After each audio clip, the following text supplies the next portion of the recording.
florestas.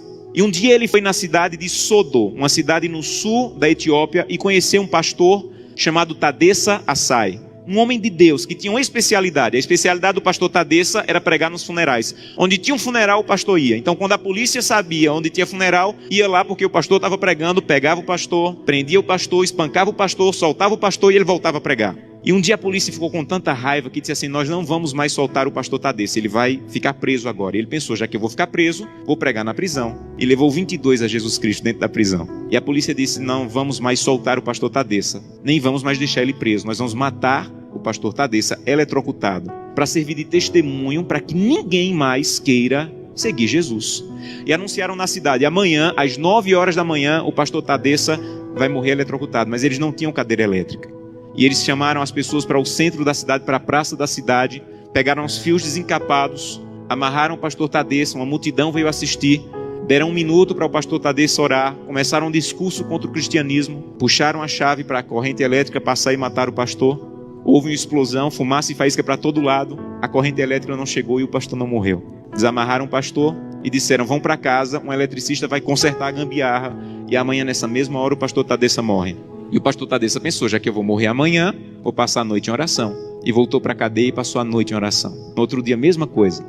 A multidão veio, amarraram o pastor Tadessa, alguém havia passado o dia tentando consertar, puxaram a chave, explosão de novo, fumaça e faísca, a corrente elétrica não chegou. E a multidão começou a apertar tanto, fazer tanto barulho, que a polícia ficou temerosa, desamarrou o pastor e disse assim: vai embora daqui.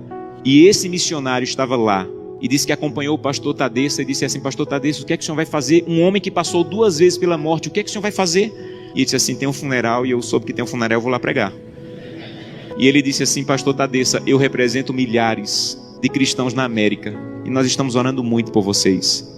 E disse que o pastor Tadessa se virou, ficou com o rosto sério e disse assim: vocês na América estão orando por nós, aqui na Etiópia? Então volte para a América e diga que nós é que estamos orando por vocês. E ele falou: mas por que vocês estão orando por nós se vocês é que estão sendo perseguidos, pastor?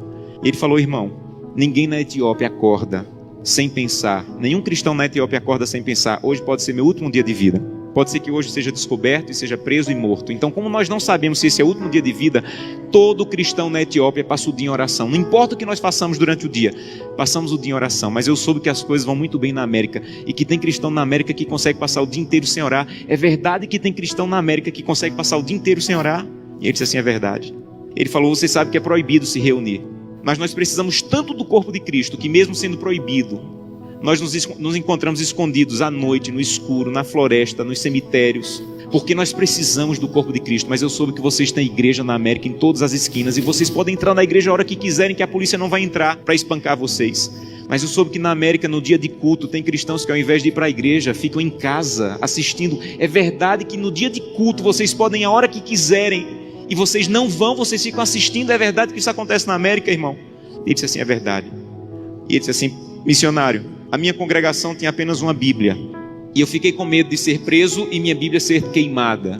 Então reuni minha congregação e com lágrimas nos olhos eu disse: irmão, eu não tenho como guardar a Bíblia, é o que nós temos de mais precioso. Se eu for preso, ela vai ser destruída.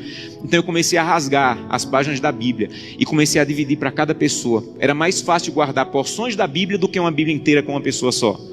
E quando eu estou à noite pregando, no escuro, no meio do meu sermão, eu digo: eu preciso de Isaías 53. E alguém lá do escuro começa a recitar do fundo do coração aquela página que ele levou rasgada para casa e decorou. Mas eu soube que na América vocês podem ter 8, 10 Bíblias em casa. E eu soube que tem cristãos na América que, apesar de terem 8, 10 Bíblias em casa, passam uma semana sem ler a Bíblia. É verdade? E ele disse assim: é verdade, nós é que precisamos de oração. Meus irmãos, urgentemente precisamos de oração. Porque cantamos: breve Jesus voltará.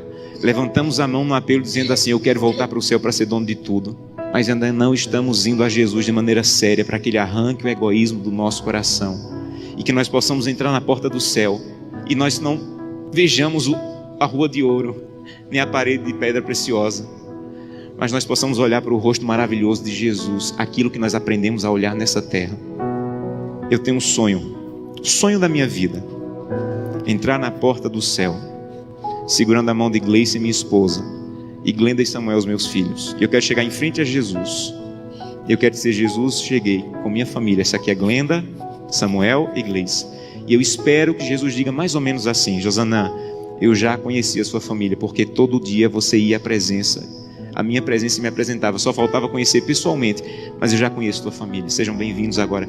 Um prazer conhecê-los pessoalmente. Eu não quero ser pastor dessa igreja. Eu quero ir para o céu. E isso é mais profundo. Eu não quero abrir o inário e dizer assim, breve Jesus voltará. Eu quero estar lá. Isso é mais profundo. Por isso eu preciso fazer com que o que eu como, o que eu vejo, o que eu acesso, o que eu ouço, a maneira como eu uso o meu dinheiro esteja de acordo com a vontade de Deus. Porque os que serão salvos não amam a própria vida. Que Deus te abençoe de maneira profunda. Para que o primeiro fruto da fidelidade, a transformação do teu caráter, esteja de maneira real acontecendo em tua vida.